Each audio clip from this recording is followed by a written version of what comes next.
December 18, 1944, Ardennes Forest, Belgium. The air was so cold it seemed to crack with every breath. In the early light before dawn, frost clung to the barrels of German guns hidden among the skeletal trees outside the small Belgian village of Krinkelt. The forest was still, except for the quiet scrape of boots in the snow and the dull clank of steel against frozen earth. A single crew worked methodically behind their weapon, an 88mm Pak 43, the most feared anti-tank gun in Europe. They had been awake since 3 in the morning. Orders had come down from Division Command. Allied armor had been spotted advancing through the woods toward the road to Elsenborn. The crew had spent the hours since then hauling ammunition, camouflaging their gun, and waiting for the inevitable thunder of American tanks. Their commander, Oberfeldwebel Klaus Richter, had been through every kind of battle Germany had fought: North Africa's heat, Russia's mud, and now the snowbound nightmare of the Ardennes. At 26, he looked far older. The 88mm gun behind him was his anchor, the one piece of machinery he trusted completely. In 2 years of war, it had never failed him. The weapon was enormous, 16 feet of cold precision forged in the factories of Krupp. It could fire a 22-pound armor-piercing round at nearly 3,000 feet per second, fast enough to punch through 5 inches of hardened steel from over half a mile away. No Allied tank had ever survived a direct hit at that range. The men of the crew believed in their gun the way other men believed in luck. It was the one constant in a war collapsing around them. Fuel was scarce, air support non-existent, reinforcements unreliable, but the 88mm? It always worked. Now, as dawn crept over the ridgeline, the quiet hum of a distant engine drifted through the trees. Richter's head snapped up. He raised his binoculars. Through the mist, a shadow moved between the trunks, the shape of a tank, broad-shouldered, square-nosed. A Sherman. He called the range. 300 meters. Perfect. The gunner aligned the crosshairs just below the turret ring, the soft spot every German gunner knew by heart. The loader rammed a shell into the breech. Metal slammed, locked, and the world fell silent for a single breath. Then, the 88 roared. The recoil drove the entire gun backward against its spade. The shell crossed the distance in less than a third of a second, a blur of tungsten and fire. The crew expected the familiar flash of armor breaking open, the burst of black smoke that always followed. Instead, they saw something else, a bright spark, a flash of deflection, and the round careening skyward into the gray sky. For a moment, no one moved. The gunner blinked, convinced he had misjudged the range. He adjusted the elevation slightly and waited for the smoke to clear. The target was still moving. The tank kept rolling forward, straight toward them. Another round. Faster this time. The loader slammed the second shell in place, his hands trembling from cold and confusion. Again the deafening blast. Again the flash of impact. Again the spark of ricochet. The crew froze. The impossible had happened twice. They watched the tank through their scopes, their disbelief turning slowly to dread. It should have been burning. Instead, it was still coming, its turret beginning to turn. Richter's mind raced. 2 direct hits from a Pak 43 should have torn through any Sherman ever built. The math didn't lie. At 300 meters, the gun could penetrate 6 inches of armor. The Sherman's frontal plate was barely half that. And yet the shell had bounced like a pebble skipping across ice. He shouted for another round, but the loader hesitated. Something was wrong. He could see it in the others' faces, that flicker of fear that no one wanted to name. The tank stopped in the road. Its main gun swung toward the treeline. For the first time in his career, Richter didn't know what to do. What they were facing wasn't in any manual. It wasn't in any intelligence briefing. It was something else, something new. Behind the gun shield, the crew braced for return fire. But none came. The American tank simply advanced, unhurried, as if daring them to try again. Its armor glistened under the pale light, dented and scorched but unbroken. Richter's mind went back to the Eastern Front, to Kursk, to all the tanks he had destroyed, the Soviet T-34s that burned like paper, the Churchills that cracked open like eggshells, the endless convoys of Shermans that never stood a chance. He had seen them all fall to this same gun. He had trusted its power the way a man trusts his heartbeat. Now that trust was gone. He stared at the tank through the binoculars. The edges looked thicker, heavier.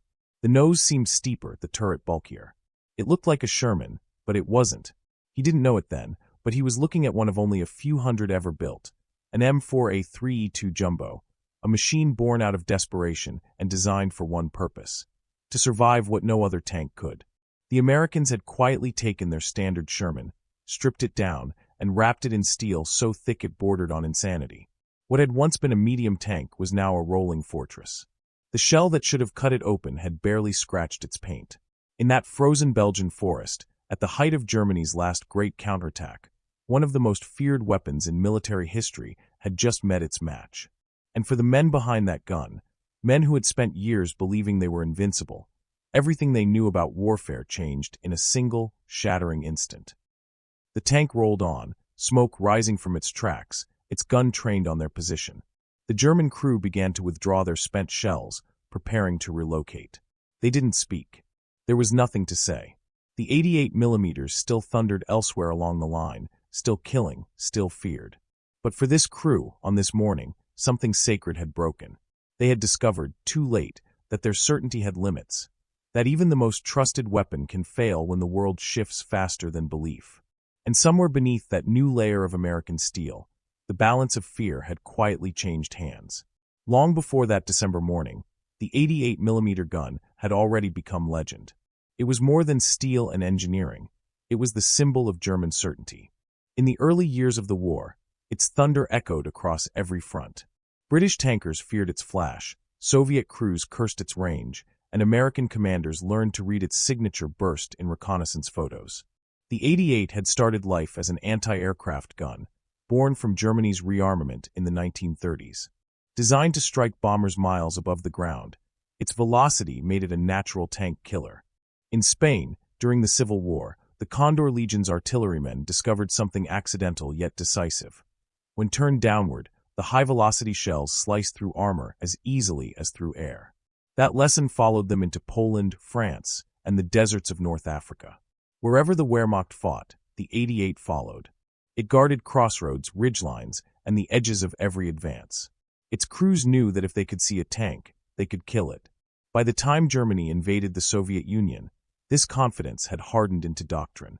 The 88 was no longer just a tool of war, it was an idea. Instructors told new recruits that no Allied tank could survive a direct hit. The mathematics supported them. 6 inches of penetration at 1,000 meters, more at closer range. Training manuals showed neat diagrams of shells cutting through silhouettes of enemy vehicles. Every shot, the instructors said, was decisive. And for 3 years it was. When the British brought their Churchills to Dieppe, the 88s opened them like tin cans. In the vast tank battles around Kursk, the gun earned its immortal reputation. From the flat plains of Russia to the hedgerows of Normandy, the weapon created a rhythm of destruction the Allies could not match. Even the arrival of new American models, Shermans with thicker armor, improved angles, or stronger guns, changed little. Every engagement ended the same way. The flash of the 88, the crack of impact, the explosion of a burning tank. But the war that had made the 88 invincible was changing faster than Germany could follow. The Luftwaffe no longer owned the skies. Factories that once produced tungsten cores and optical sights were now under rubble. Each new month reduced the precision that had made the gun great. Yet none of this reached the men on the front lines. They still believed the gun's legend. On the other side of the Atlantic, far from the front, American engineers were confronting a very different truth. By 1944, thousands of Sherman tanks rolled across Europe, reliable but vulnerable. In the fields of Normandy, the wreckage of burned tanks told a grim story.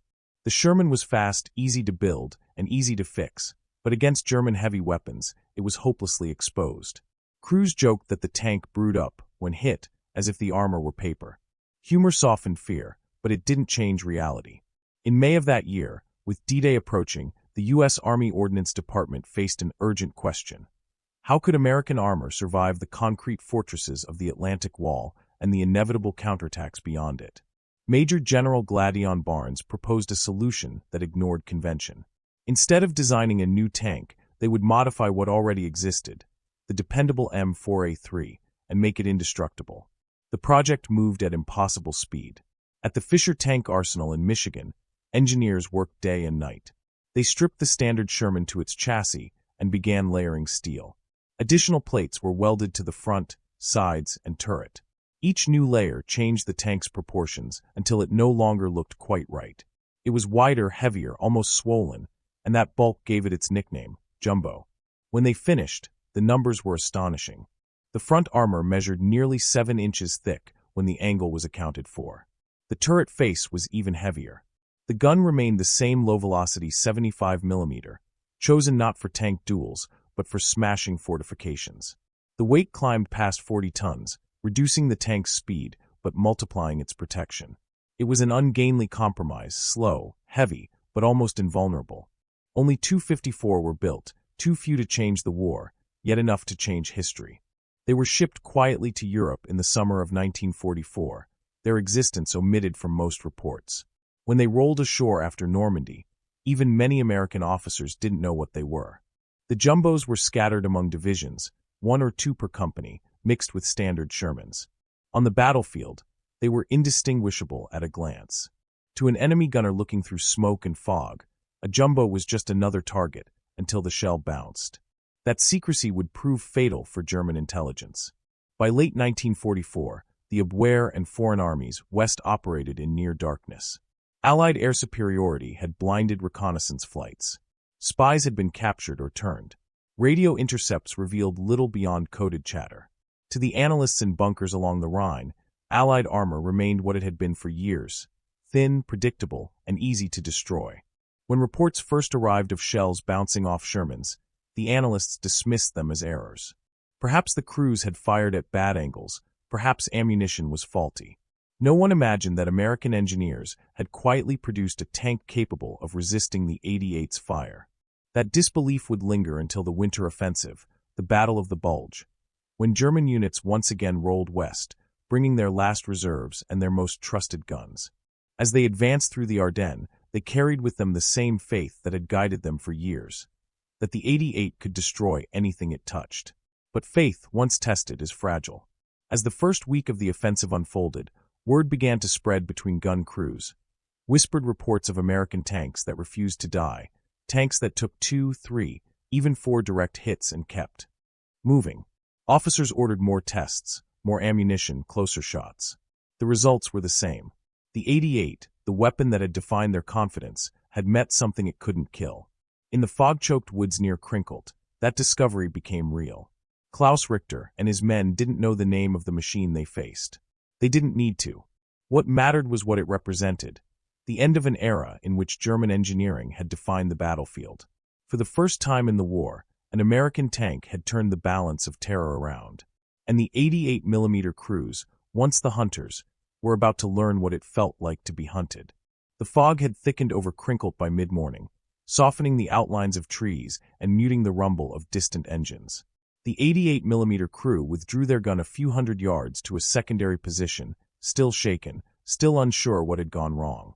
Around them, the battle continued as if nothing extraordinary had happened, shells arcing overhead, machine guns rattling in bursts. Yet for these men, the war had changed. They no longer trusted the weapon that had defined them. In the days that followed, similar reports surfaced across the Ardennes. German gunners along the entire front began encountering Sherman tanks that behaved as if made of stone. At first, they called it chance. Then they called it bad luck. But soon, the stories grew too consistent to ignore. Shells that should have penetrated at 500 meters were bouncing off at 200. Armor that should have crumpled under the force of tungsten shot was deflecting entire salvos. Some officers demanded inspections of ammunition. Others accused crews of miscalculating angles or using defective optics. Yet each test returned the same results. Nothing was wrong with the guns. Nothing was wrong with the ammunition. Something was wrong with their understanding of the enemy. For 3 years, the German army had built its tactics on the invincibility of its weapons. The 88 had always been the answer. When tanks failed, the 88 succeeded. When infantry faltered, the 88 restored order. Its presence alone was often enough to freeze Allied advances. Now that illusion shattered. The psychological effect was immediate. Infantry who once stood firm behind the comfort of the big gun began to hesitate. Commanders who had built entire defense lines around its dominance found themselves exposed. The myth of invincibility collapsed faster than any front line. For the first time, the 88 was no longer a symbol of control, but a reminder of lost certainty. Meanwhile, on the American side, something very different was happening. For months, Tank crews had fought under the grim understanding that survival depended on luck. They called their vehicles Ronsons, named after cigarette lighters. One spark, and they burned. They learned to maneuver fast, never face a German gun head-on, and pray their numbers could overwhelm precision. But now, with the jumbos, the fear lifted. The first time a round bounced, disbelief replaced terror. Then came exhilaration. Crews began to test their luck, pushing into positions that ordinary Shermans would have avoided. They used the jumbos as shields, leading columns into fire, drawing shots that would have destroyed their comrades. The morale shift was dramatic. For once, American tankers could fight without fatalism. Reports from the front filtered back through channels. In Bastogne, a single jumbo held a crossroads for hours, shrugging off 17 direct hits before the Germans gave up. Near Boulingen, an armored column advanced under sustained fire, 3 jumbos absorbing impacts that would have decimated a normal formation. These stories traveled quickly, part fact, part legend, but their effect was real. Confidence had changed sides. The Germans tried to adapt. Crews began aiming lower, targeting tracks, gun barrels, and flanks. Field bulletins urged them to avoid frontal engagements. But these measures came too late. German intelligence had lost the ability to coordinate doctrine. Communications were fragmented, and chaos ruled the command structure. Even when warnings were issued, few reached the men who needed them most. Inside the crumbling command centers along the Western Front, officers still clung to outdated data. Manuals listed Sherman armor as 2 inches thick, vulnerable at all standard ranges. The possibility of a new variant with triple that protection was dismissed as Allied exaggeration. By the time they realized the truth, the war's momentum had already turned. For the German soldiers who faced the jumbos, the experience was disorienting. The gun that once answered every problem now posed one. They began to doubt their training, their leaders, even their weapons. That doubt spread like frost through the army's ranks. When fear replaces faith, an army begins to decay from within. The collapse of certainty was mirrored by the collapse of capability. German factories could no longer produce the improved guns or ammunition that might have restored their edge. The advanced models under development, the PaK-44, the high-velocity shells, the next generation of optics, remained prototypes, victims of bombed railways and fuel shortages. The once mighty industrial machine that had built the 88 was choking on its own exhaustion. By early 1945, the difference between German precision and American production had become absolute. The Americans could adapt faster than Germany could react. When a problem appeared, engineers solved it, factories implemented it, and soldiers received it, all in the time it took Germany to draft a new directive. The jumbo was proof of that agility, conceived, built, and deployed within months. For all its limitations, the slower speed, the strain on engines, the weak 75mm gun, the jumbo achieved its purpose completely. It kept men alive. It gave them a chance to fight again the next day. And in war, survival is its own victory. When historians later examined the statistics, the pattern was clear. Standard Shermans had suffered loss rates exceeding 40% during the winter battles. Jumbos, under the same conditions, lost less than 15%.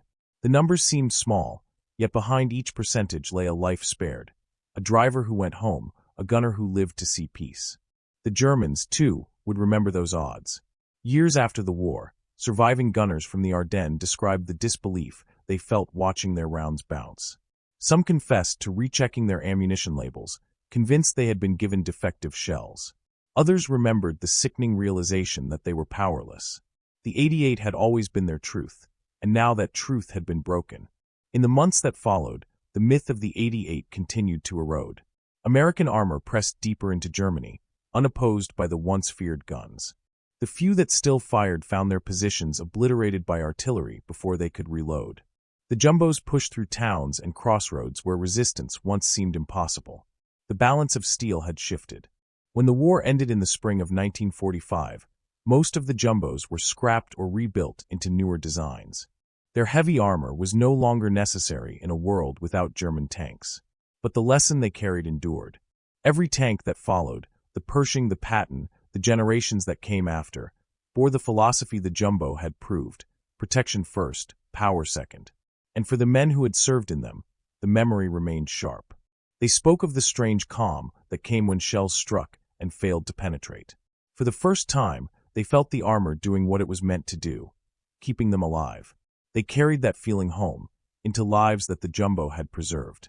The 88, meanwhile, became a relic, its name remembered, its power respected, but its supremacy gone.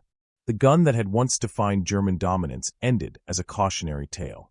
The weapon that could destroy anything met the one tank designed not to be destroyed, and the moment their paths crossed, history shifted.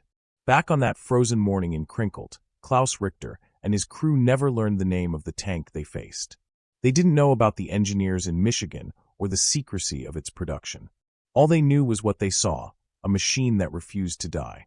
When they finally abandoned their gun and retreated into the woods, the silence behind them was heavier than any explosion.